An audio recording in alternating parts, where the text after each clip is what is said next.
All right, welcome back to the All American Hoops podcast. This is episode 113. I'm Chris Driscoll. Joining me, as per usual, is my younger brother, Matt Driscoll. Hey, Joe, it's a pleasure. Very excited to talk hoops again this week. Absolutely. Also joining us last second is our older brother, John Driscoll. Hey, H, thanks for having me on, man. Excited to talk. For sure. And also joining us is House of Highlights, Jay Roebuck. Nice to meet you all. I'm happy to be here. Pleasure. For sure. I always forget to ask at the beginning of the show, at the beginning of the show to pronounce. Did I pronounce that right, Roebuck? Yeah, you got it right, Roebuck. Yeah. Perfect. Okay, awesome. So, Jay, great having you on because a few weeks ago we had a lot of, like, for those of you who are familiar with the show, a lot of you are probably familiar with Jay from his work at House of Highlights, more specifically with his work on Clash, aka One Fan versus 10 Haters. He's been in a couple of roles. So I know that the most recent one was the GOAT's Big Three bracket. He was also in a couple other brackets, couple of the debate stages. So Jay, if you don't mind me asking, which one do you think has been your favorite one so far? That's a tough one. I'll probably go when I was, the guy in the main chair. So the Gen Z versus OG NBA fans, I think that was a great experience. It is difficult. I will say I read the comments. So some people have been critical of me, but until you've been in that seat, you don't understand what it's like.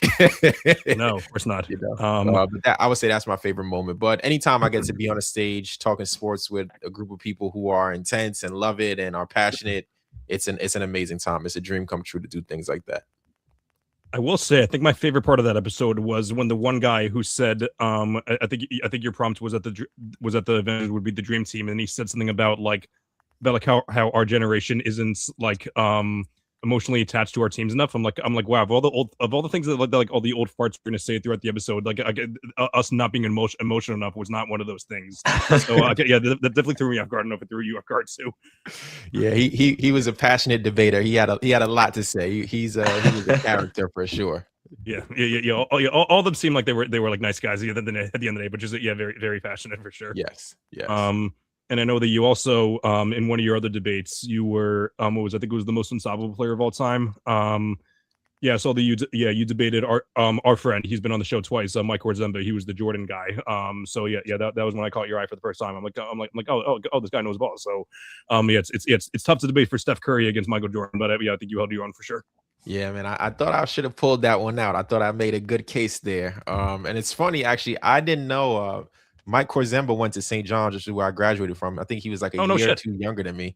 So I didn't know until after the show. And then people were writing me like, this guy went to college with us. And I was like, had no idea. So very small world.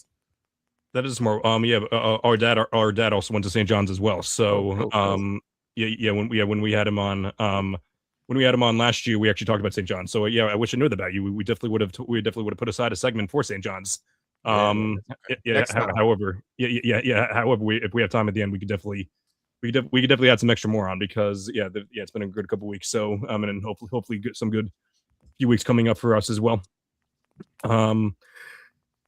Anyways, before we get into the agenda, we're going to start off as per usual with birthdays. So I told Matt and Jay at the beginning of the show that we're a little thin on birthdays for the players. However, that's not the case with the NBA.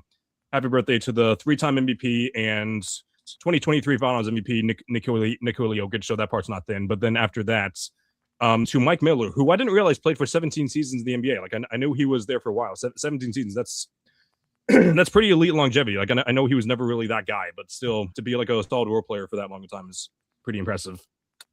MLB, I wasn't familiar with any player except for Dave Stewart. Apparently he's a 3-time champion. He's a 3-time champion for 3 different teams, and one of them I think he was the World Series champ, World Series MVP if I'm not mistaken. And in the NFL, this was the thinnest one possible. The only name I was familiar with remotely was Damian Pierce, so of the Houston Texans, and then also I think he played for the Commanders this past year if I'm not mistaken too. But then if any old guys are watching the show, Paul Krause and Dwight, I think Freeney or whatever. I probably wrote this down wrong. My handwriting crap, but so pretty thin outside of Jokic for sure. But anyway, so we figured since it's just the starts of the, it's not really the second half. It's more so the last third of the regular season that we kick into the playoffs. we're gonna take it a little bit easier today with like the diving in. We're gonna start off by just going through the NBA standings and projecting what we think is gonna happen for the rest of the season. And then towards the end, we have a game of drafting some all-time great teammates. So we're very, very excited for that. Yeah. So we'll start off in the East. So most recently, the Detroit Pistons became not only the number one in the East, they're also the number one seed overall ahead of the OKC Thunder now. So pretty cool to say the least. I was someone, Matt John and I did our over unders podcast at the beginning of the year, and I slammed the over, so I was very, very happy I did that. But a lot of people have their questions about them, mainly just because they're I'm pretty sure they don't have a top 10 offense. Is it either top 10 offense or top 10 defense? I'm pretty sure it's top 10 offense that they don't have. Yeah. So Jay, I was wondering, are you buying into the Pistons hype? Do you think they have it? They're the one seed, so they do have a shot at going to the finals. But like, would you, if you were a betting man, would you bet on them making the finals? Making the finals right now, I'm gonna say no. I think something that they lack is really that experience. And I like to view the game in a simple way. It's like, do you have a guy who can take over a game when it's late? And do you have a guy who can guide you to a place where the team has never been before? So I think the East is wide open right now. So in terms of like logistically, do they have a chance? Absolutely. Because I don't think there's a dominant team in the Eastern Conference. But like you said, offensively, I get a bit worried. In the playoffs, when things slow down, when foul calls are harder to come by, when teams are keying in on Cade Cunningham, who is going to be that secondary scorer, especially from the outside, is going to be very difficult. Who can you rely on? So when I think about it in that way, I think it's going to be a little bit difficult for them to get there. You know, New York is experienced. New York bounced them last year. I look at, you know, obviously Boston, if Tatum makes a return, that's a team that's been there before with young veterans who are championship proven, who have been to the Eastern Conference Finals a bunch of times. So can they beat those teams? Because the playoffs is a completely different game from the regular season. So we've seen the Atlanta Hawks finish with the number one seed, and then they couldn't do anything with LeBron James. There's no LeBron James in the East right now, but there are teams that are battle proven and battle tested. So that's my big worry for them right now. Yeah, for sure. Matt, you got anything to add on to that? Yeah, Jay, I mean, you really hit the nail on the head right there. I have the odds to win the conference right now up on DraftKings. Even though the Pistons are 5 games above everybody right now, they're third to win the conference. So it seems like Vegas agrees with you, behind the Cavs and the Knicks. But the main point is they have a lot of very, very solid players, and obviously Cade is, you know, arguably a top 10 player in the league right now, but they don't have like the secondary guy. A lot of teams are going to throw. We saw the Knicks last year in the playoffs. They threw a double team at him, and Cade did make the right play, even though he did struggle with turnovers a lot. But it depends on if the other guys can step up, I think, with the Pistons. I still think, I mean, they're playing way better than I thought they would. I did take their over, I think, Chris, in our under overs pod, but I did not expect them to be the number one team in the East. So they are exceeding my expectations. So maybe they'll do that again in the playoffs. But I do agree that I think they lack the experience. I think they need to have their heart broken a couple more times before they break through and make the finals.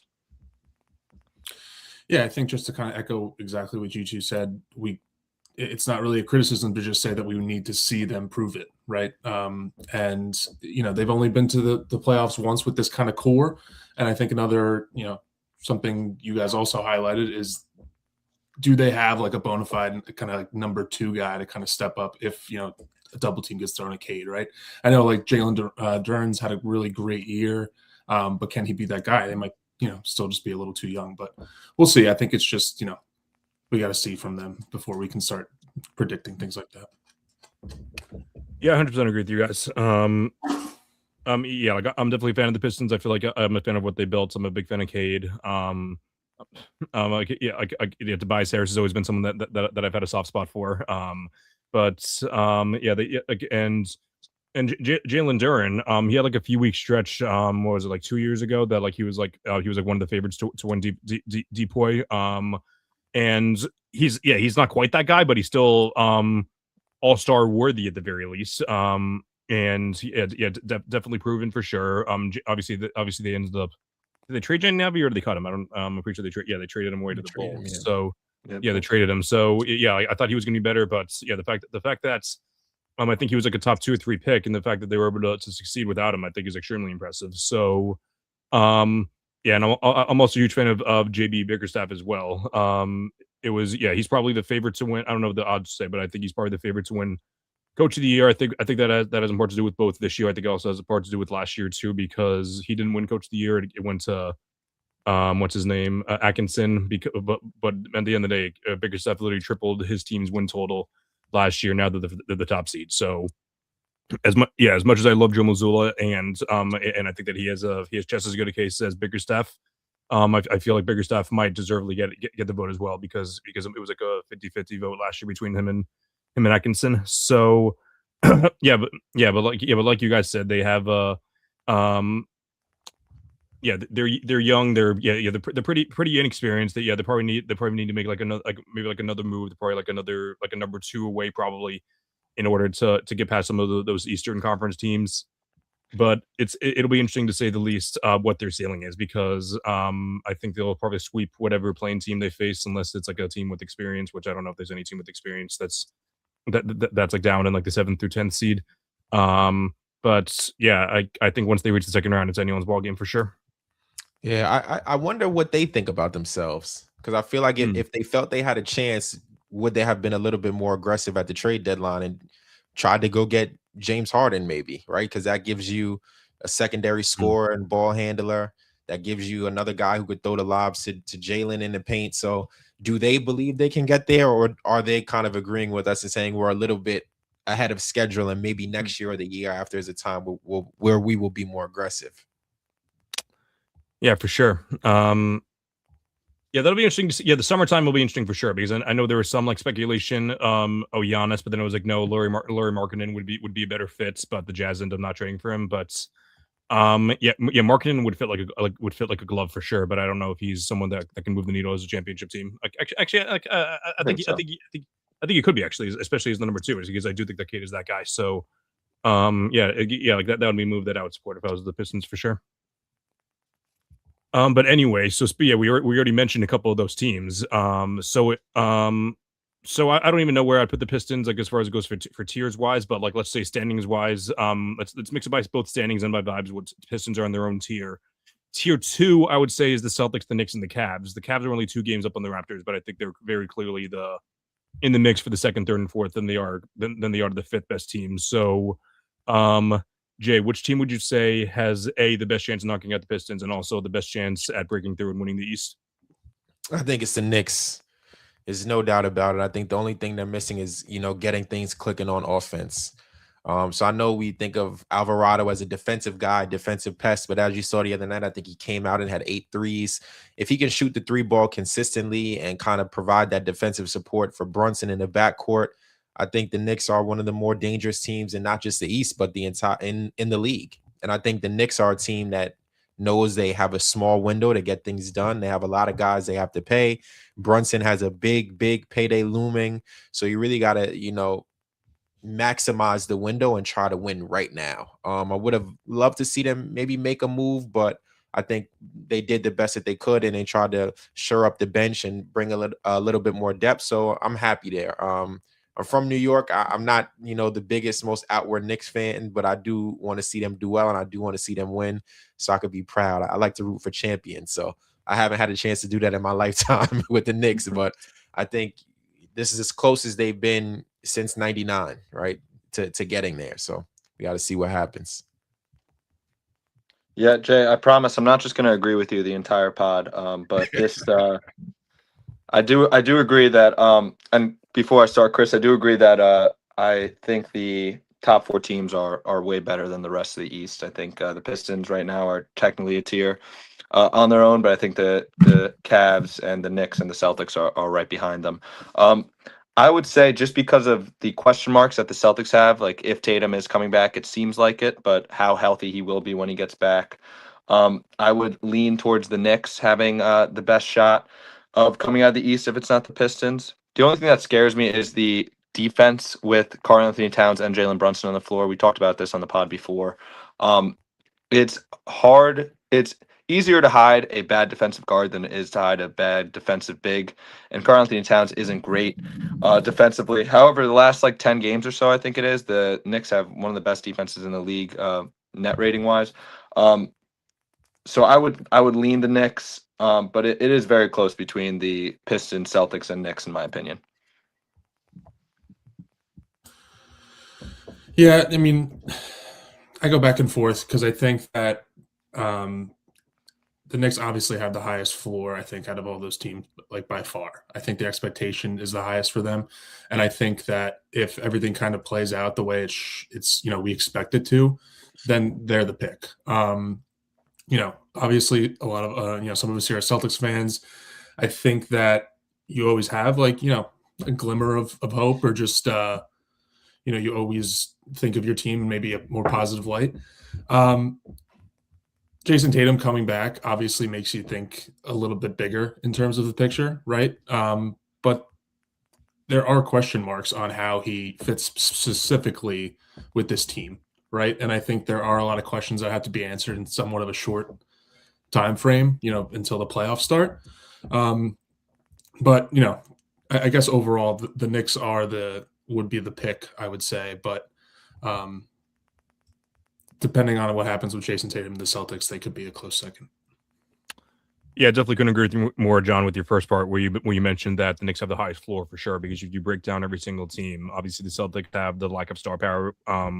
Shout out Jalen Brown. He's been much better than everyone expected to be. Probably a top, definitely top 5, definitely top 10 in the MVP race. I'd say for sure.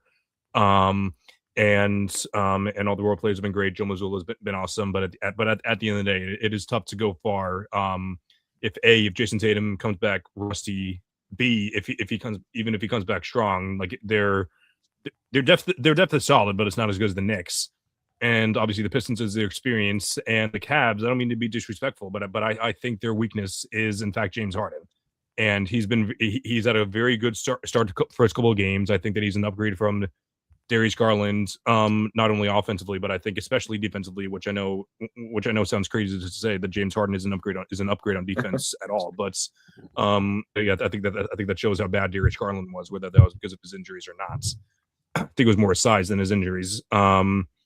But yeah, the Celtics are my favorite team. The Cavs are my second favorite team, mainly because Donovan Mitchell is my favorite player in the league. But that being said, though I think the Cavs might have the higher ceiling, I do think that James Harden sets James, like it's not so much James Harden, it's late series James Harden. Once games 6 and 7 come around, then it's a matter of him just totally collapsing. Like the series usually gets too long for him. So floor. Yeah, Knicks have the highest floor. I'd probably say I guess the Cavs probably have the second highest floor. Maybe if not maybe the Celtics. But I don't know. I've fallen for the James Harden. I'm doing two things this year. I'm not falling for James Harden going far in the playoffs. I'm also not falling for the Clippers going far. Even when I know they just blew it up, but even when they were playing well for a little bit, I'm like, nope, I'm not falling for it this year, even though I always do. But yeah, I definitely think it's one of those 4 teams that will come out of the East. But who knows what'll happen in the long run though. But yeah, we have a couple months to think so.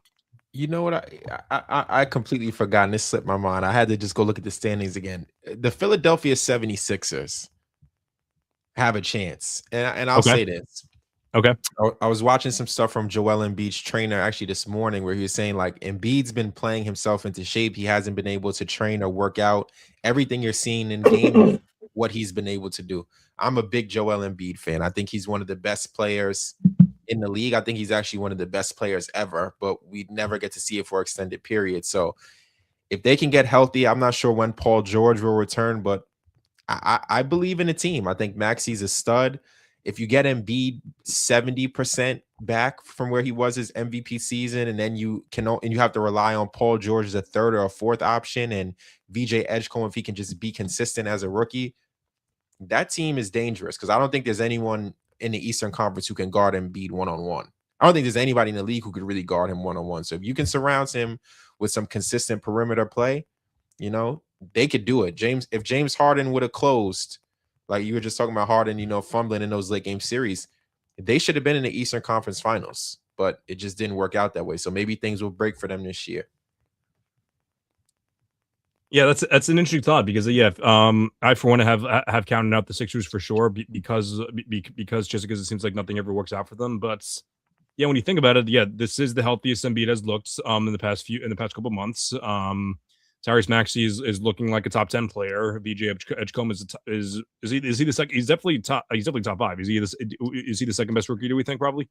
Probably I top would 5. say Yeah, it's- Knipple, yeah, and Knipple, Yeah, that's right. Yeah, so yeah, definitely top 5 and probably top 3, honestly. Yeah. Paul George, I'm not really sure which version of Paul George exists. Like he definitely doesn't need to. He probably doesn't need to be that All NBA version. That we know and love him as. But yeah, who knows what who knows what the Sixers ceiling could be if things work out for them, which usually things don't work out for them. So that's kind of why I counted them out in the first place. But I'm not really sure what to think. John, Matt, what do you think? Jay, you should have come on last week. We had our first Sixer fan on. My buddy Drew came on, and he loves the Sixers. He falls for it every year. But I will say, out of the teams mentioned, I was about to say this for the Celtics, but now that you brought up the Sixers, I would say it's the Sixers. I think it's the difference, like the biggest difference between their floor and their ceiling is the Philadelphia 76ers. Like you said, their ceiling technically is making it to the NBA Finals as everything goes right for them, but then their floor could be getting crushed in the first round if Embiid gets hurt and misses some time, and then they fall to like a 7 seed or they're in the play-in or something like that. But I would say a lot of things have to go right. They do have underrated depth. The Sixers have, but I'm not entirely sure if I think they're on a separate tier than the 4 teams that we mentioned, just because of how many question marks they have. Go ahead, Chris. Yeah. Yeah. Unless you have something to say about the Sixers, I was going to move on to the next thing. No, we can move on. I mean, I kind of echo both of your statements. Yeah. I think Awesome. question marks. So they can make so I was going to mix the Sixers into this group, but after that, it's the and I know these teams are separate by standings, but the Raptors are the 5 seed, Sixers 6, and then it's the playing team. So it's the Magic, the Heat. Then there's a drop off. The Hornets, who are red hot, like 9-1 in their last 10. And the Hawks, who I don't even know. I don't want to say blow it up because like the only thing that they did was trade Trae Young, but Porzingis. Oh yeah, Porzingis too. So is out of these teams, I don't even know what I want to ask, but I know that Paolo Banchero has been one of the main guys trending, talking about how much of a fraud he is. I'm someone who was I was high on him, and then like end of last season, I was like okay, this guy's a constant negative on the floor, but I almost feel like I almost feel like it's one of those things to where like a player, it's kind of like Trae Young, where like I think he was overrated for a while, then he became underrated, then overrated, and I feel like Paolo has become a little underrated according to social media at the very least. I don't know, Matt, what do you think? What do you think about this? I totally agree about Paolo becoming underrated all of a sudden. He has been super inefficient though. He can't. His jumper has been a huge question mark his entire career, and it's really showing this year. And I guess that's just what happens when you start with no expectations with this team, with the Magic, in Paolo's case, and they outperform expectations. You become slightly overrated, and then when you have expectations, you don't meet them, or maybe the team just isn't good enough. You get a little more hate, and then you start becoming underrated. But Carson Breber from Nerd Sesh has this tweet. Paolo's played 43 games this season. Oh, I just lost it. Hold on. Give me 1 sec. Sorry. He's played 43 games this season and has a EFG percent of 31.5 on pull-up jumpers. There's 60 other players to attempt 180 pull-ups this year, and not a single one has an EFG under 40%. So he's clearly dead last in that realm. He is the worst jump shooter, like a volume jump shooter in the NBA right now by the numbers. And it just kind of stinks because he's number 1 pick. He was supposed to be like the savior of that franchise, and it looked like it for a little bit. But he's got some shoes to fill, and he hasn't been playing up to expectations. Now Franz is hurt for they don't even know when he's coming back. So a very disappointing year for the Magic. Yeah, I feel like this is a team that just can't get right. Like Mm. people thought the pieces would work out. You land a big trade, you bring in somebody who you think is going to shoot 40% from three. It doesn't work out. The team configuration doesn't make sense. They seem like they're better when Paolo's not playing, but will that translate to the playoffs?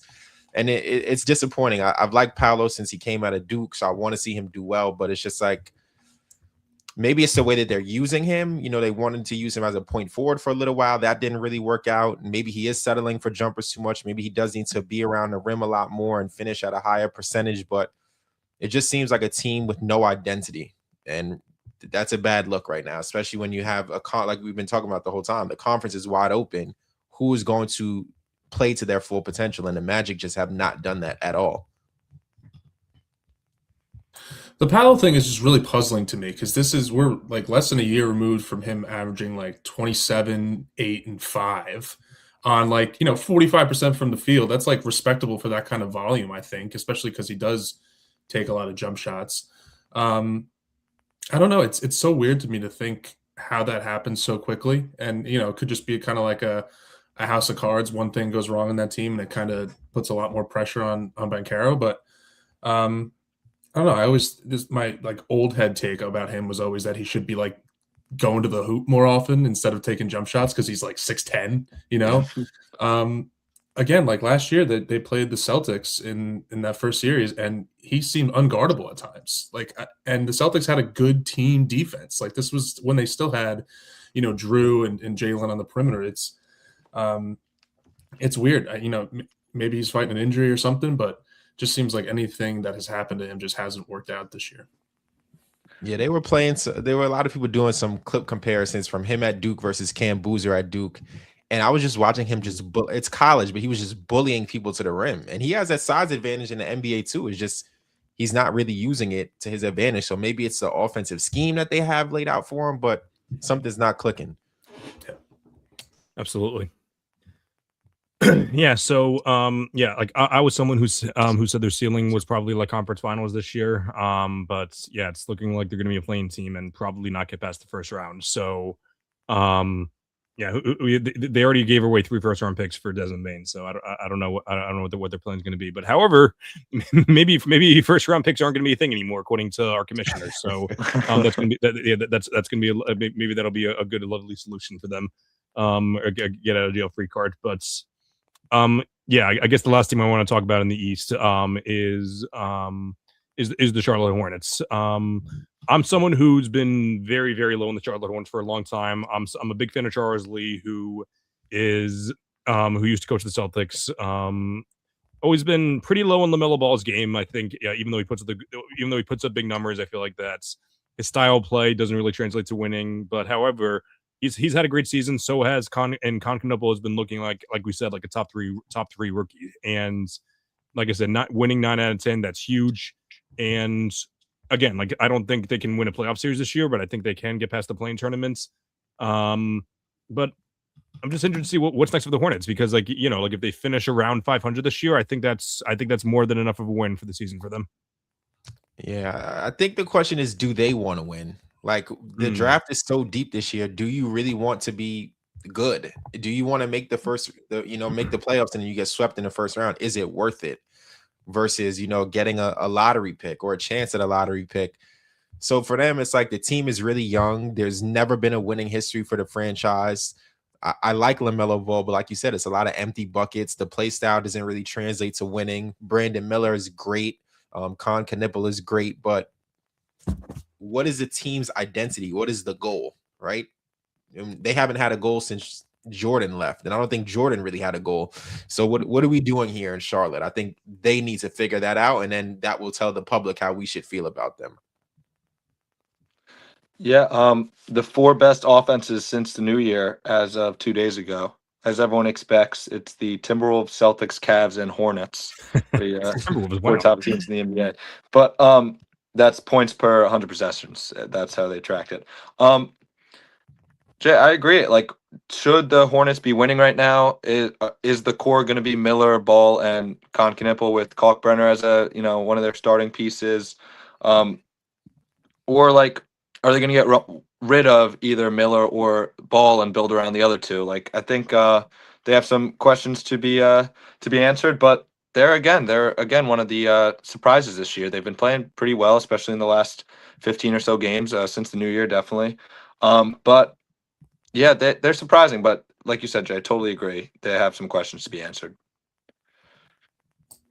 I think also that, like, all that being said, if you asked the Hornets at the beginning of the year, you'd have the, like, I guess, kind of choice whether you want to win or like kind of tank. They'd probably take that choice, just because I think expectations have been so low there for so long. Matt, you make a good point. Like, I think they do have the option to, in the big three, quote unquote, of LaMelo, Con Knippel, and Brandon Miller. Like, you have the option to kind of keep two and try to get something for one of them. And I think LaMelo probably carries some value in a trade, but they have options, and I think obviously they're not really I don't see them making a deep playoff run this year, but I don't know. We'll see. Good stuff. So, that's our take in the East. But however, we'll go out west now. I don't know how long. Chris, I got one more team. Go ahead. I know what you're going to say. My Washington Wizards this year. It might not be this year, but it's coming. They have a future. Trust the Wizards. I'm going to be screaming this until it happens. They're making some good moves. I will say that. This is the smartest they've been in a very long time. So I'll give you that. And maybe we're comparing it to the Wizards front office from the past. So that's why I'm like, holy crap, they're making some great moves. And maybe they're just like okay moves. But I like the Wizards' future. I think they got a couple of very solid players, which Sarr and Johnson. And I mean, they traded for Trae Young and Anthony Davis, which I don't know how many games they'll actually play for them. But I like a lot of the young guys there. And they seem to have a good core. They seem to all like each other. So I also took their over this year in wins, and it's coming down to the wire. So we'll see. But I like the Wizards. Sounds good. All right, so we'll go out west now, where we'll go top to bottom like we did before. But the Thunder currently have a 3-game lead over the Spurs. They're 5-5 in their last 10. I know that Shea missed the last 3 games. I think it was 3 games. And obviously he's like super reliant to their offense. Oh no, he's not reliant. They rely on him big time for their offense. I say their defense is great without him. Don't get me wrong, but in order for them to be one of the best offense in the league, they obviously need Shea. And I don't think it should be an issue too much long term. But this year is interesting because last year I think they won 68 games. I think 68 or 67 games. I forgot how much was it, but I think it was 68, but I could be wrong. It was 68. Okay, yeah. So that's 14 losses. They already have 14 losses this year, which obviously 42 and 14 is nothing to scoff at for sure. But and obviously they already broke the 42 broke the 40-20 rule. So that part isn't concerning, but they just seem much more vulnerable this year, which I know a lot of people said that last year. I for one had them losing in the second round to the Clippers, but that was more of a matchup thing than it was me more of hating the Thunder thing. But even though like they had their critics last year for sure, they just seem so much more beatable this year. I don't know if I'm overanalyzing the defending champs, but I don't know, Jay. What do you think?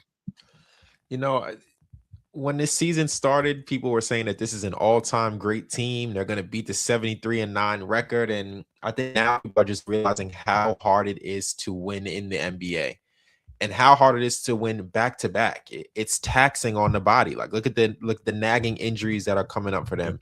It's taxing on the mind, and it's taxing on the press, asking you questions over and over again. So it's not easy. So I think it's a great team. I think it's a great bench. It's a great coach. It's a great front office, but it's just really hard to do this, back to back. And like you said, their offense is reliant on Shea scoring a bunch. And if he's not scoring effectively, then what does the offense look like if they're not knocking down those threes? If they're hitting open threes, if they're hitting contested threes, this is the best team in the NBA. When they're not hitting those shots, they're regressing down to the mean and the medium. So I think Denver can give them a good run if Denver is healthy. San Antonio, obviously, has beaten them in the regular season consistently. So San Antonio has a shot. So I don't think this is a lock for them to get to the finals. I think this team can take a loss, and I think losing is a part of growth. So I don't want to see them go back to back because I don't even want to think about the narratives. If Shea wins back to back finals MVPs, what people are going to start saying and conversations are going to start putting him in. So let's see what happens. Can you tell that he's a Steph fan based on that statement? Yeah. Listen, it'll be Steph, it'll be Magic, it'll be Isaiah. Like the conversations will be astronomical if he gets there. Absolutely. Yeah. Matt, anything else to add on to that? Yeah, that was a beautiful rant, but yeah, go ahead. Yeah, no, like you said, people were talking about, oh, they're going to go 73-9, which, I mean, it's literally like, it's so hard to go back to back. I mean, it hasn't been done since those Warriors teams, and with Kevin Durant, they're like the greatest teams ever. They're still plus 135 to win the whole thing. So, like, clearly the general consensus is that they're the best team in the league, and they've shown it time and time again. But Chris, you mentioned this, like last year in the playoffs, the banged up Nuggets took them to 7, and Jokic had a pretty bad game 7. Gordon played on like one hamstring, and it came down to the wire. And then obviously the finals went to 7-2. The Pacers almost had them, so they definitely are a beatable team. But they are 42-14, and we're talking like it's like a disappointing start so far to the year. That just shows you how good this team is. They are deep, and they do have a top 3, arguably top 2 player in the league right now in SGA. So boringly, they're probably still my pick to win the finals, but like Jay said, it's so hard to go back to back that's why I'm hesitant, not because of anything that their team, any like gripe I have with their team or any negative I see in their team, I should say. Yeah, no, I think, I totally agree with you guys. I think it's easy to say that they're beatable, right? Because it's, you're picking 14 other teams to beat them instead of just them. I think, I kind of related to the Celtics. The Celtics won the championship in 2024. They won 64 games that year, probably walked through most of the playoffs. Well, it didn't really feel that way during the games. They went 16-3. They essentially brought the entire team back, and then their second round exit that year. And they, it's not like they really underperformed too much last regular season. They won 61 games, so it's just super, super hard to go back to back. And I think that with how good the Spurs and the Nuggets have been, it's definitely a possibility. But Matt, again, like you said, what are they, 46-14 or something like that? 42-14.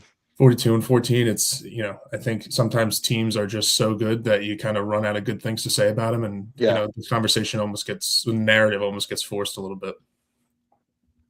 Absolutely. So speaking of the teams that we mentioned, so they currently have a 3-game lead on the Spurs, 6.5 on the Nuggets, 7.5 on the Rockets, 8 on the Lakers, and 8 on the Timberwolves as well. And then below that are the playing teams, starting with the Suns, who are 9.5, who are only a game and a half behind the Wolves. But I still think they're clearly a tier below those teams. And we'll talk about the playing teams in a minute. But Jay, out of the teams I just mentioned, so the Spurs, the Nuggets, it's a lot of teams here, but like this, the Spurs, the Nuggets, the Rockets, the Lakers, and the Wolves.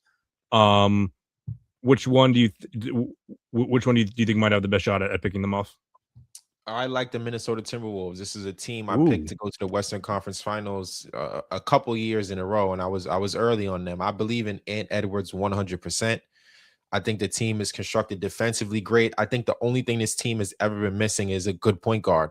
I think if they had anyone else other than Mike Conley as a point guard, they would have been in the finals. I just think they were missing someone who would calm the offense down, who would get them to the right shot, who could help, keep Ant even keeled throughout the game. This team should have been in the finals and probably should have won the finals already. So if there's a team that's going to beat the Thunder, I think it's the Timberwolves. I think they match up great defensively. You have rim protection. You have outside defenders. You got Jaden McDaniels on the wing. I'll take that team all day. I believe in Ant. Nice. I'm a huge Timberwolves guy in this pod here, usually more than John and Chris. So I'm happy that we have another Timberwolves guy on the pod today. I do agree. I like the way this team is constructed. However, I would still take the Nuggets over the Wolves. I would say I do think the Wolves are still missing that guy that could settle down the offense in a playoff atmosphere. And I always have a hard time picking against Jokic. I think this is probably his best team that he's had in recent years, probably since 2023, since he won that finals. And this is like kind of maybe a stupid take that I think his injury could help him in the playoffs. That he's missed some time. He's gonna be more rested and have less miles on him this year. Um, and I think the Spurs are just a little too young. I think it's kind of like the Pistons. I think they need to have their heart broken a couple times in the playoffs to break through. So if it's not the Thunder, I would pick the Nuggets. I know that's kind of a boring, average take that everyone gives, but maybe that's for a reason. I think they're the two best teams in the West. Yeah, I don't mean to run it back again on you, Matt, but I have the Nuggets as my pick as well. I have Nikola Jokic in both of my fantasy leagues, so I have so much respect for that man. He's made my life really easy this year. But no, I think, and Matt, to your point about, kind of kept a couple miles off of Jokic, missing those games, that could be true, could be valid. But I also think that this is the best team he's had around him. They didn't just really tread water when he was out. People thought they would probably be below 500. They kind of maintained their pace, which is almost pretty impressive. I would love, and I think, Chris, you've brought up a couple times over-unders that we picked at the beginning of the year. I think I was like pretty high on the over for the Rockets just because I thought that team was going to be so much more fun.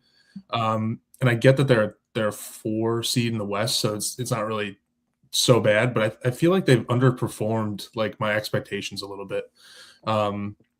Still a lot of time to, put it all together, but I think they're a team that's, they're lacking a little bit offensively, but long-winded answer to say the Nuggets. Yeah, I think Fred VanVleet tearing his ACL like right before the season started. Then Adams is out for the year too. I maybe it's stupid, but I'm just completely counting out the Rockets for the rest of the way, especially with the Kevin Durant, the KD files that came out on Twitter. I don't think that will help the locker room a lot either. It's crazy. Jay, I don't even. It may have even been you. Like, yeah, I know you made a video on it, but like someone pointed out, like it's not like this is like an Anthony Edwards or like I'm pretty sure it was Nick Wright actually. They pointed this out now that I say it. It's like it was Anthony Edwards. It's not like it was Jalen Brown's older, so it would be excused for him. It's not like it's like a rookie or like someone someone that's in their early 20s. Kevin Durant is in year 18, I think. So this is just baffling. And again, like these are only allegations, and I know that's. And he had the typical Kevin Durant answer saying yesterday, he's like, "Oh, I'm not focused on Twitter. I'm focused on what's going on in the locker room here." If that's true, clearly you're not. But it's bonkers for sure. Yeah, things like that ruin relationships. And the team didn't really seem like they were too tight anyway. So now something like that coming out really just exposes all the cracks offensively. Like you said, without Fred VanVleet, who's the point guard there? Who's going to make the right reads? Who's going to play tough? Who's going to be the vocal leader? Because we know that KD doesn't really like that role. And Fred VanVleet is a champion who could fill that void and be that steady voice of reason. That's not who KD is. And I think what we've seen time and time again since KD has left the Warriors is he just comes up a bit short in the playoffs because he needs someone out there who can draw just as much attention as him. There's nobody on the Rockets who can do that. In fact, their offensive shortcomings draw even more attention to KD. So right now, I don't trust that team in any fourth quarter or any overtime. So I can't buy into the Rockets, at all. I think it looked good on paper, or it was a great story that they got him, but it doesn't seem to be working out to me at all. 100%. Couldn't agree with you more. I will say, go ahead, Matt. Sorry, Chris. Do you want to give your spiel? No, not at all. Yeah, go ahead. I will say, I briefly mentioned them, the San Antonio Spurs. I know they're young, and that's why we're kind of counting them out. But I think there's totally a world where they make the finals. They come out of the West. When Victor Wembanyama is healthy and on the floor, it's like crazy watching him play. And the team around him is really, really good too. I mean, we're huge Steph Castle guys on this pod. I mean, Dylan Harper has slowed down a little bit after his hot start, but you can tell his talent's there. And their defense is obviously with Wemby, it's amazing. But even like they got other defenders that are very, very good besides Wemby on their team. They match up well with the Thunder, and you see time and time again, like when a team wins, a lot of teams around the league build their team to like beat that team. Like you see when the Celtics won, the Knicks got Anunoby and Bridges to guard Tatum and Brown, and it worked last year. And then this year, the Spurs, I don't know if it was, the purpose of beating the Thunder, but they got a lot of long defensive guys to match up well with the Thunder. So even though they are young, I do think there's a world where the Spurs make it out of the West. Yeah, I agree actually. And I'm not gonna weigh too much in the fact that they're, I don't know if they're 3-0 or 4-0 or three. I don't even know if the Thunder beating them up since then. But yeah, the hot start to the year, beating up on the Thunder every time, it seemed like they were the kryptonite. But however, the Thunder have lost to more teams since. Yeah, so you can't really hold that much weight to it, especially because the Celtics swept the Knicks in the regular season last year. But at the end of the year, it doesn't really show that they're better, but it shows that they can hang with them at the very least. So um yeah, if the two of them running to if the two of them running to each other in the playoffs, that'd be extremely fun for sure. Good talk. So now that we're done with the contenders, now we'll dive down to the playing teams. So the Suns, the Warriors, the Blazers, and the Clippers are currently the playing teams. And then there's a dip. It seems like unless the Suns climb up and overtake any of the teams out there, it seems like the Warriors, the Blazers, and the Clippers are probably going to be the playing teams because they're like 5.5 games ahead of the Grizzlies, who obviously have no incentive to win as well. So now, Jay, correct me if I'm wrong. So, are you a Steph Curry fan or are you a Warriors fan, or both? What do you consider I'm yourself? Steph. So by proxy, I'm a Warriors fan.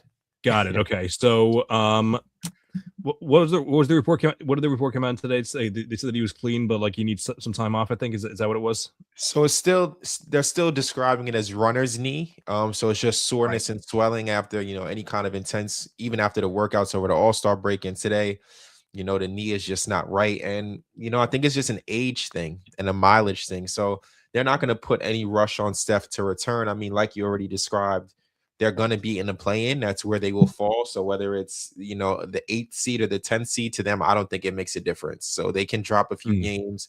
Porzingis isn't going to get back out onto the court and really be playing full games until Steph is back anyway. So I think the Warriors, I think there's a sigh of relief because Kuminga is gone, but there's also a bit of disappointment. I mean, when the guy you're targeting is Giannis and you bring back Porzingis, that has to deflate the team. It has to deflate Steph. Draymond's name was in a bunch of trade rumors. It has to deflate him as well because he's aging. He's not producing the same. So how does he feel now that he knows his name was dangled in the trade rumors? He answered it professionally, but the ego takes a hit. So you already know when Steph is not playing, Draymond is not too motivated to be out there on the court. So I am a bit worried.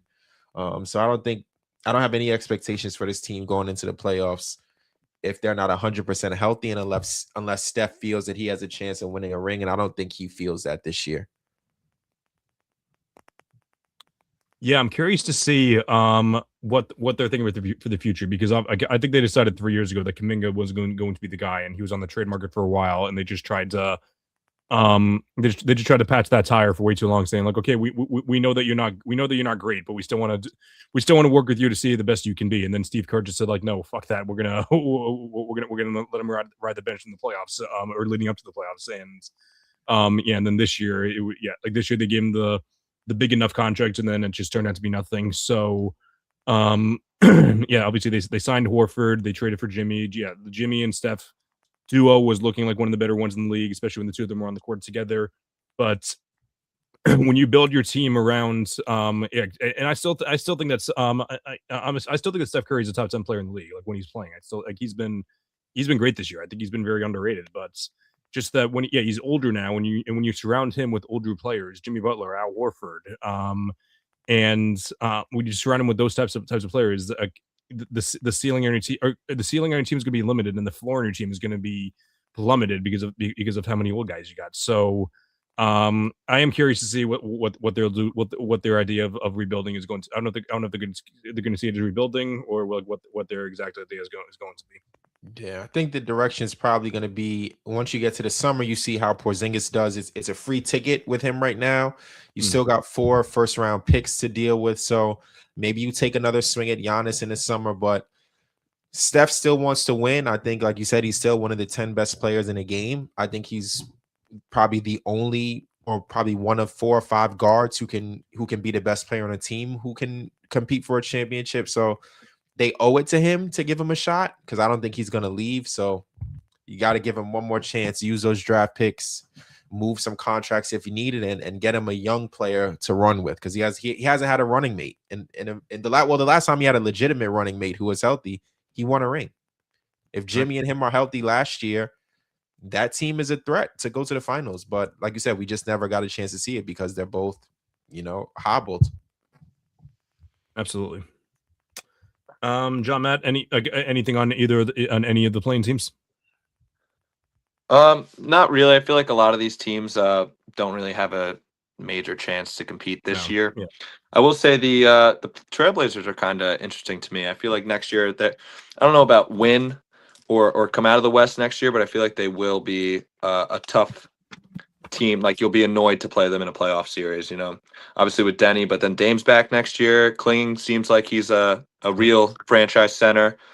Yang Hansen is kind of a question mark. It seems like he's not really an NBA guy, but he is I think he's 19 years old or something. So he could make a leap next year.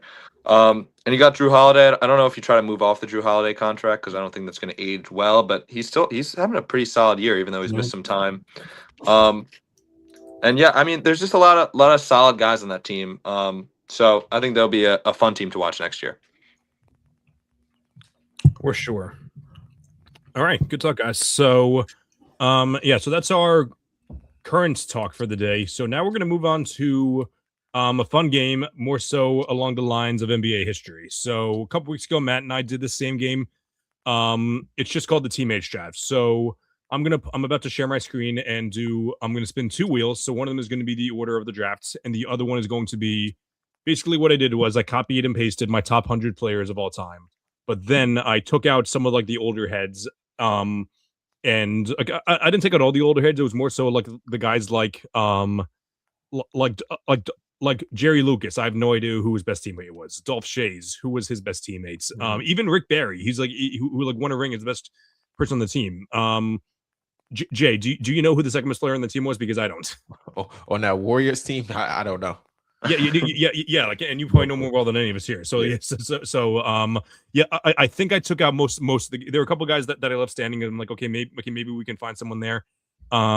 This will be one of those drafts where I will not that I can stop you anyway, but I will accept you guys going on your phones just to check to see if I fact check it for sure, because it is a little tough, but it is a fun game though for sure. Yeah, Matt and I had fun last time. So yeah, what we're gonna do is I think we're just gonna make it starting 5 plus a 6th man, just so we can just so we can make the teams even. But yeah, any questions? No, I'm good to go. No. All right, cool. So let me share real quick. Might take me a second.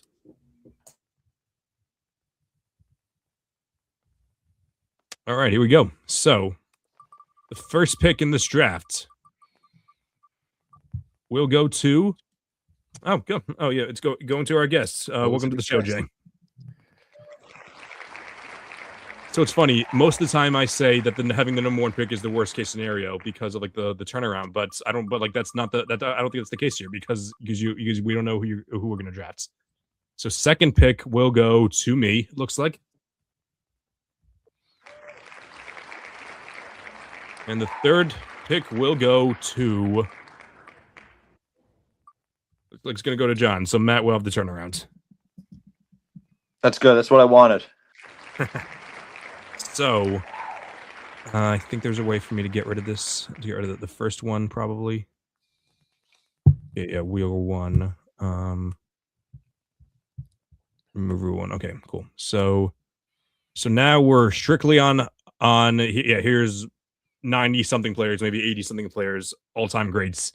Jay, you ready for me to spin the wheel? I'm good to go. So I can pick any player they played with, or it has to be a player from the championship team. No, it could be any player they played with. Okay. And keep in. Okay, I forgot one more thing I forgot to mention is that it's not just how they were playing when they were playing together. It's who they were at their peak. So an example could be yes. So if I spun the wheel and Shea was the answer, Chris Paul is probably his best teammate all time because of who he was at his peak. Like J-Dub is probably his best teammate that he's played with. On the team, but Chris Paul would be the better answer because we're doing it based on peaks, not based on how they were when they played with their teammates. Got you. Okay, good to go. All right, makes it so much harder. Yeah, it does make it harder for sure. Yeah. All right, so Jay's first pick will be a teammate of. Probably can't read it from here, but it will be a teammate of Kevin Johnson. All right, so I gotta go Charles Barkley at my 4. That's probably the best pick. It's Charles Well, Barkley. for now, I might move my positions around depending on what happens, but that's Oh, my yeah, of starting course. 4 right now. Absolutely. All right, so I will be next, and I'm going to be taking a teammates of.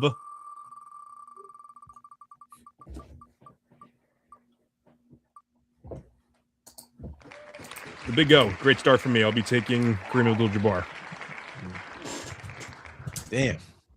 A little better start for me than Jay. Yeah. Chuck is great though. So yeah. But John's next pick will be a teammates of.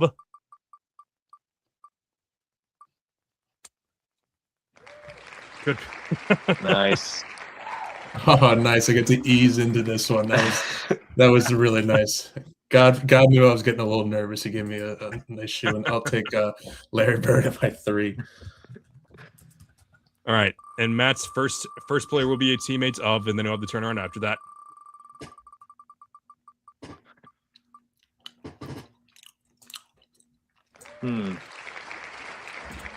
So not as nice to Matt and Jay as it was to me and John. Yeah, The first round. Let's see. Is Willis Reed the second best player on those Knicks teams? Yeah, for sure. Yeah, all right, I'll take him there. Yeah. He won both Finals MVPs, even though one of them was bogus. But I'll take Willis And Reed. yeah, and Matt has the turnarounds.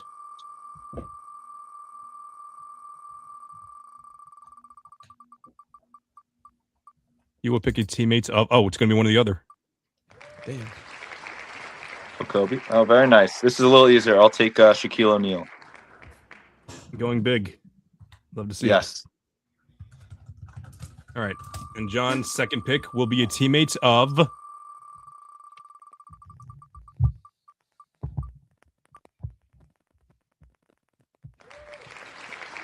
Paul George. This is an interesting one.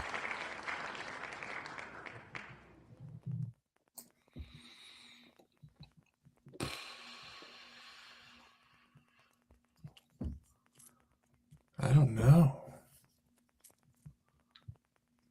Just go through the teams and good. Just go through the teams in your head to see who he's played with. I think there's an obvious answer, but like I know some people might disagree.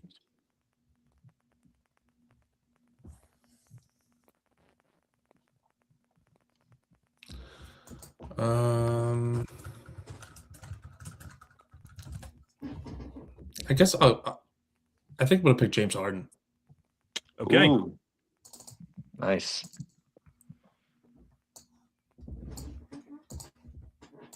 All right. So the next pick for me will be teammates of.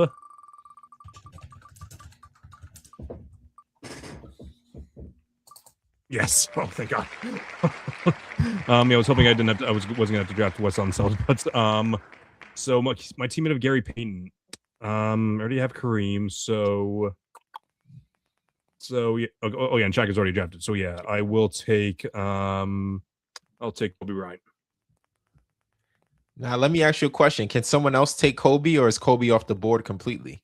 I'd say Kobe's off the board. I'd say. Okay. Yeah, Oh, okay. Yeah. Yeah.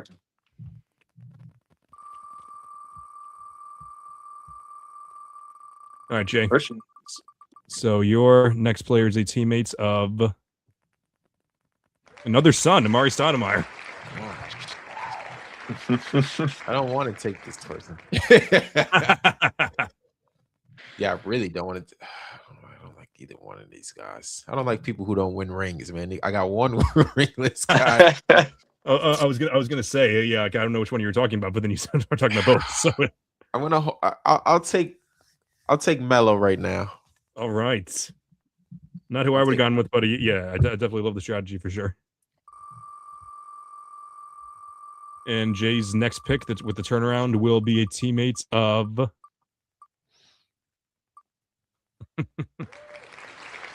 Cousy. I have to take Bill Russell. I think you do. I think that's your best bet. You said you don't least like with guys that didn't win rings, and And on the other hand, you have debatably the two best rebounders of all time in your team. So that's at least one strength.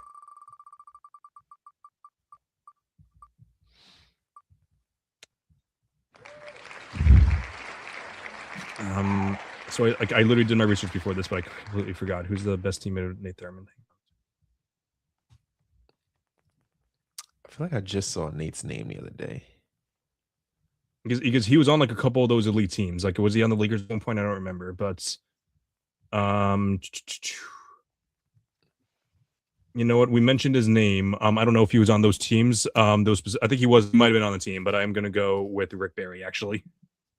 Okay.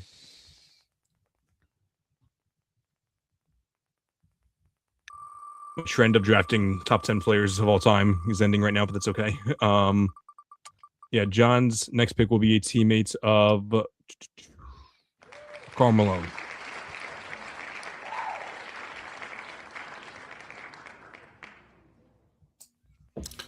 Yeah, I gotta go Stockton. Yeah, especially because Shaq and Kobe are off the board. Yeah. And then Matt's next pick is a teammate of Tim Hardaway. Ooh, close. Tim Hardaway. Let's see. I have two big guys. I'm pretty sure there's an obvious answer here. I'm pretty sure there is. Was he drafted? Was he on the? He wasn't on the Heat when Wade was there. Was he not? No. Do I go super big here?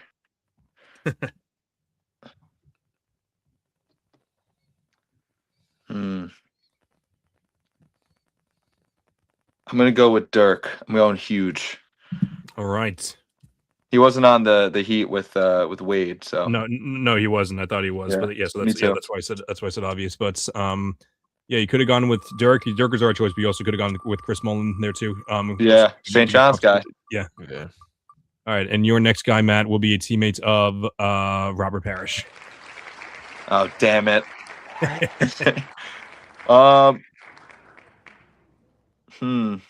I mean, I can't go Mikhail because that means I would have all power forwards. I'll go with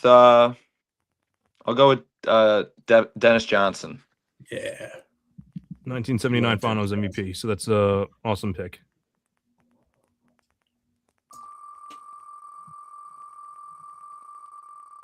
All right, and John's next pick will be a teammate of. Oh, Jesus. Is this the wraparound for Matt, or is it me? No, he did the I went wraparound. twice. Teammate of James Harden. Kevin Durant.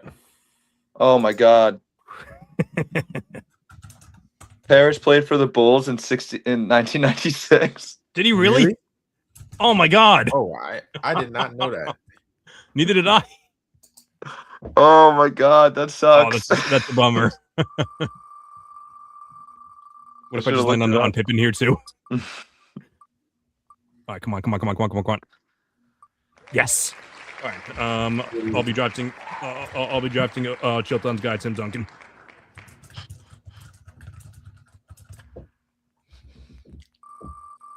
All right, Jay, you got you got the wraparound here. So you're picking a teammate of Shaq. And keep in mind, Kobe is also off the board. So you still got more than a couple options though. Yeah, I got some options here. I really need some shooting. Shaq. He played for damn. I need shooting, but whatever. I'll take LeBron. Yeah, that's the right choice. Yeah. You can cover both. I know LeBron works best with shooters, but it's LeBron. So, all right, and then your other pick will be a teammate of Manu Ginobili. This is like the worst jump shooting team of all time. I might have you beat there, actually. Damn, you got Dirk. What are you talking about? There's no other shooting guards. Someone took Kawhi, right? No. No, right? No. John took Harden over Kawhi. I have the most physically imposing team of all time. LeBron at the 1. I'll take Kawhi at the 2. Nice. And then Melo at the 3. That is Melo at the 3. That's a big team. A big team. It's very good. If it's outside of Melo, it's very good defensively. Actually, Chuck wasn't really the best defender either. But And with my pick, I will be taking a teammate of. Come on, move. Damn it. Okay. Teammate of Russell Westbrook. Okay, LeBron's off the board. So is KD.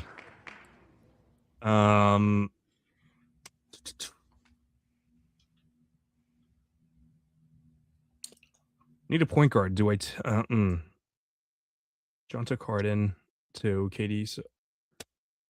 So let's see. He was on the Thunder for most of his career. Not most of his career. So like most of his prime. So he was able to play with. Is Paul George my best bet? But he's not a point guard. Victor Oladipo played point guard for a little bit, but he's mostly shooting guard.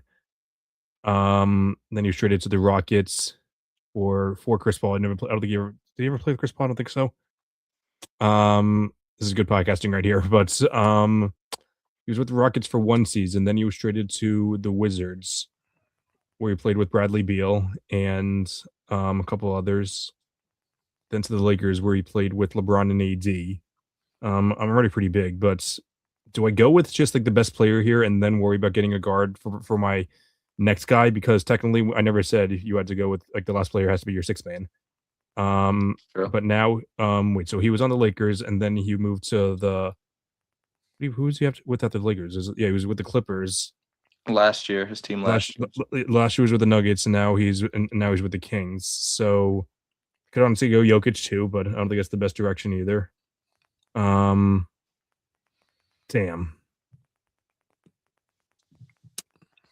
You know what? I really don't know, but I'm like at the end of the day, I do have the best center and the best power forward of all time. So it would feel silly to take another center or power forward. You know, small forward is my weakness, so I'm going to go with the small forward here. I am going to take Paul George instead. Not bad. I can't believe I missed that. I can't believe I missed out on Michael Jordan. That's tough. Yeah, and John's pick will be a teammate of Shea, it looks like. Yep. And oh well, no.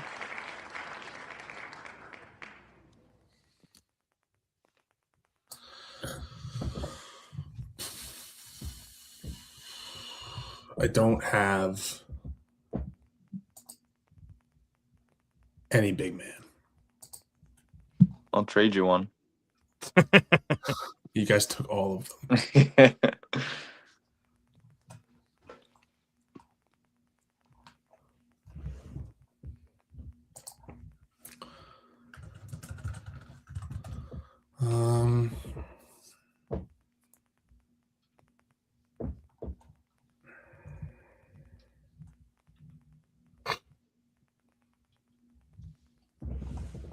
Okay, so I think I have to pick a big man because I have my 5 open and a bench spot, but I guess I could always just go bench. Chris, who did you just take? Paul George. Yeah, that would have been the next one to take. Well, no, they were traded for each other, so that wouldn't have been one to take. What about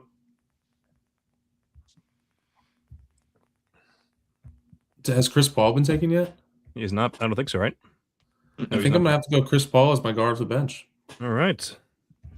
And now I have to take a center next.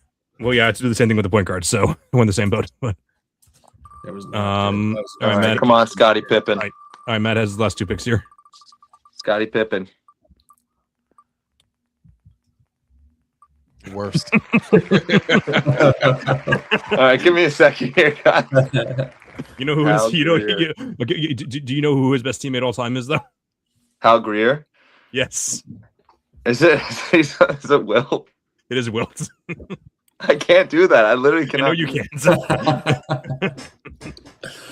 Who's on this?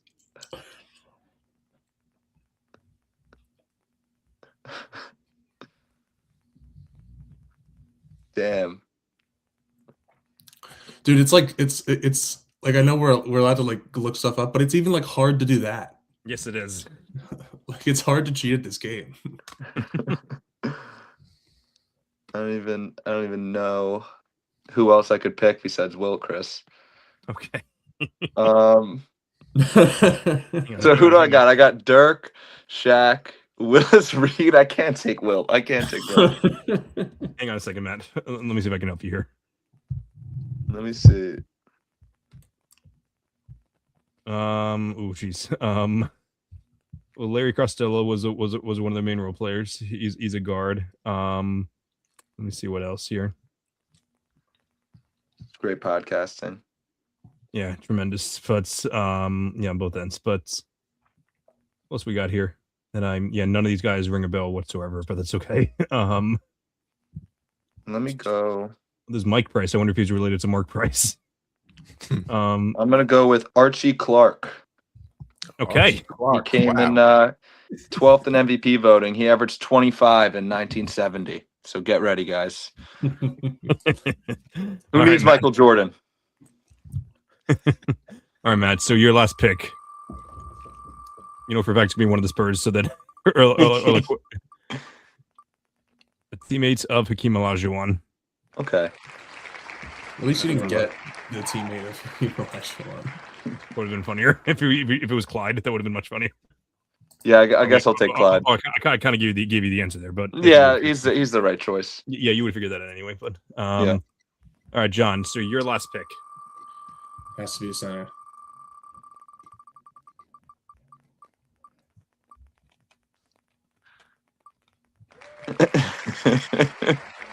All right, so keep in mind Bob Agnew was on a couple of those Lakers teams, but that was with Kareem, who already was already taken. Yeah, let's see.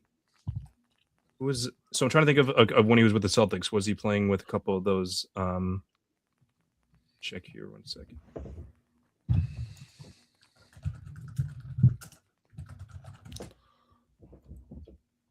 God damn it. Oh, could do you need a center, John? Like definitely. Yeah. So the good center on the. No, were you going to say Celtics? No, on the Sixers. Wait, did he play for the Sixers? Yeah, last year. Okay, his last year. There's also one of the Celtics too. It's not Parrish, but.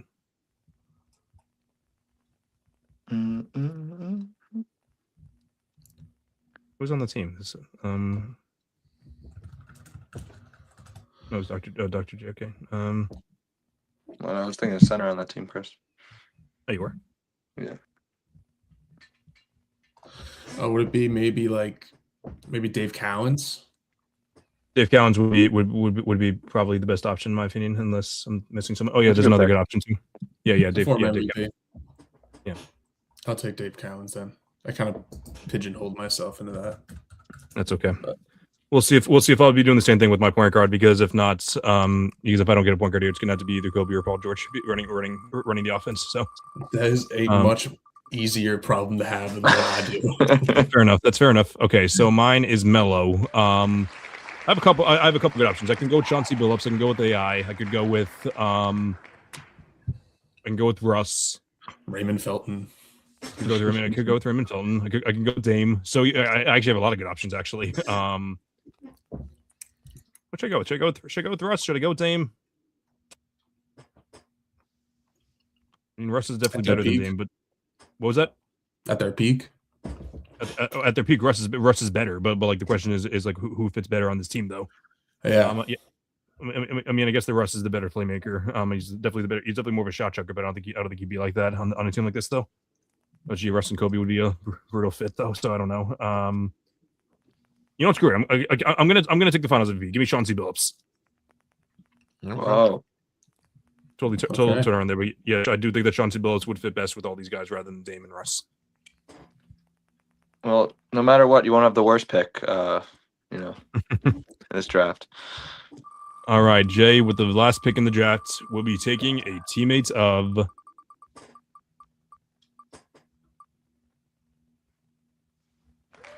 Dr. J. I have to look this one up. I don't know.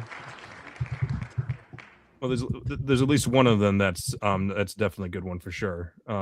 It's the one who we won the title with, but I don't know if there's anyone else. Malone doesn't fit with me right now. No, not really. Yeah, I know what I'm saying. Ooh, damn. I'll take Mo Cheeks. Mo Cheeks gotta be my Oh, guard. Cheeks, nice. I could have taken George Gervin. They played together in the ABA, but I don't need any more scoring. That's right. Yeah, that's it for sure. All right. Yeah, good stuff. So, okay. So I'll give you guys a minute to organize your teams based on position wise and everything. And usually this is where I would say, tell me why your team is the best. But and if you want to do that, you can. But more so, I'd rather you explain your philosophy for what your team philosophy you think would be, like how your team would fit best. So I'll start off. So my starting lineup would be Chauncey Billups at the point, Kobe at the 2. I'll start Rick Barry ahead of Paul George. So Rick Barry at the 3, Tim Duncan at the 4, and Kareem at the 5. So I have Kobe who's a top 2 shooting guard all time. I have Duncan best power forward of all time, and Kareem best center of all time. And then Rick Barry, who won Finals MVP, and Chauncey Billups, who won Finals MVP, and Paul George, who is like laughably historic playoff joker. So yeah, that's why he's coming off the bench. But yeah, all of you other guys have good teams. And I feel bad that I went first because now you guys have to follow this. And I'm not saying that to be a jerk, but like I'm saying that in actual sense. But I'm interested to hear what you guys have to say about your teams because your teams are great. Don't get me wrong, but I think that I was definitely dealt a better hand than you guys. I'll go second. I think I have, like I said, I think I have the most physically imposing team. So I think we can, just force our will on teams. We can score from the inside. You got LeBron, the best finisher. You got Barkley, who could finish at the rim. We talk about just freak athleticism. Barkley, Braun, and Bill Russell is kind of a crazy combo. Do I have Kawhi? You do. And I got Kawhi Leonard. So I think defensively, we have the best. We probably have the best perimeter and interior defense of all time. So I think it's going to be very hard to score on us. And I think I got some prolific scorers in here as well. So I think it'd be very difficult to match up with us. Awesome. You can go ahead. Okay. Yeah, I think I really do like my team. I think overall there might be a pick or two I'd want back. I went back and forth, and I think I may have overthought the teammate of Paul George. I took James Harden, because I just think like peak James Harden is like, and maybe I just focused too much on the peak because I think peak James Harden is like, it was like an untouchable player, when he was averaging 36. But like maybe for like team building, Kawhi would have been a better option in that sense. But moving down the list, I mean, I got Stockton and Chris Paul as my 2-point guards. James Harden, as I mentioned before, Larry Bird and Kevin Durant, 2 of the best, I guess call them, 3-4 scorers. The position 3-4 scorers in the NBA history. And then I kind of pigeonholed myself into picking Dave Cowens, who I'm not really too upset about, but I kind of left the center towards the end there. All right, Matt, we're excited to hear yours. Yeah, my team would be way better if I had Michael Jordan over Dennis Johnson. Maybe I'm underrating Dennis Johnson. It would be slightly better if I had Michael Jordan over Dennis Johnson. However, my team defensively is pretty solid. You got Willis Reed and Shaq down low. I mean, Dirk isn't a great defender, but he's long. And then you got who was my my bench piece? I got Dennis Johnson, Archie Clark, and who was my last pick? Clyde Drexler. Clyde Drexler. By the way, Archie Clark. Everyone forgets about his performance in 1971-72 playoffs, where he averaged 26.7 on the Baltimore Bullets. So that was 6 years old, by the way. You said argue how my team is the best. I simply cannot do that. But I had fun doing this, guys. Yes. Well, I guess the only way you could argue is that you could say that Shaq is probably is like the most dominant force of all time, and then him and Dirk spacing is solid. But yeah, I think that's your best case scenario. Yeah.